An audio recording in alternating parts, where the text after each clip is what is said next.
Drama शराकत के upcoming episode बड़े interesting होते नजर आ रहे हैं। माहम जलन और हसद की आग में जल रही है। जब से उसको पता चला है कि ज़ारा फिर से माँ बनने वाली है, ये सुनते ही वो आग बगोला हो जाती है और गुस्से में आकर अपनी माँ के घर पहुंच जाती है और कहती है कि माँ, ज़ारून ने मुझे कबूल नहीं किया, इसने मुझे आंख भर के देखा नहीं जब से मैं घर आई हूँ, और यहाँ आप अपनी बहू के लाड लखरे उठाने में मसरूफ़ हैं।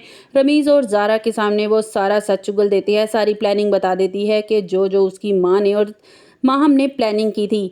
वो कहती है कि आपने मुझसे वादा किया था कि रमीज़ की शादी आप सिर्फ मेरी वजह से करवा रही हैं, आप मुझे खुश देखना चाहती हैं, मुझे मेरा घर बसा देखना चाहती हैं कि मैं खुश रहूं। आपने मुझसे वादा किया था, मेरा साथ देने का वादा किया था। अब आप क्या कर रही हैं? अगर मैं खुश नहीं हूं उस घर में तो इसे भी सुकून नहीं मिलेगा।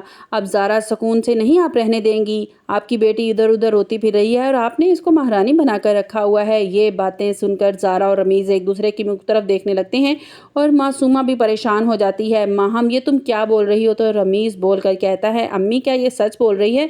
तो मासूमा आगे से कोई जवाब नहीं देती और खामोश हो जाती है।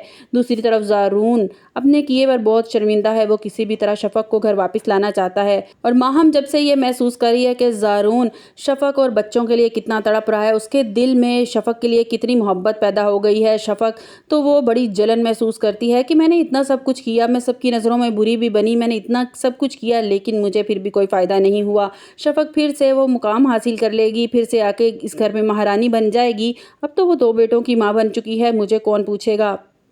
माहम राशिद को कॉल करती है और कहती है, राशिद तुम हाथ पे हाथ धर के बैठे हो, कुछ नहीं करोगे? तुम्हें पता है ना यहाँ ज़ारून कितना तड़प रहा है शफक के लिए। वो किसी भी वक्त माफ़ी मांगकर उसे घर ले आएगा और वो शफक जो है वो तो पहले ही इस बात की ताक में है, वो पहले ही ये चाहती है कि ज़ारून उससे माफ़ी मांगे तो वो घर वापस आ जाएगी। तो राशिद कहता है कि मैं इस मौके की तलाश में हूँ, किसी भी तरह से उसका बच्चा मेरे हाथ आ जाए, फिर देखना मैं किस तरह इसको ब्लैकमेल करता हूँ। वो खुद ही ज़ारून को डिवोर्स पेपर भिजवाएगी, ज़ारून से डिवोर्स ले लेगी और मुझसे निकाह कर लेगी, तुम देखती जाओ।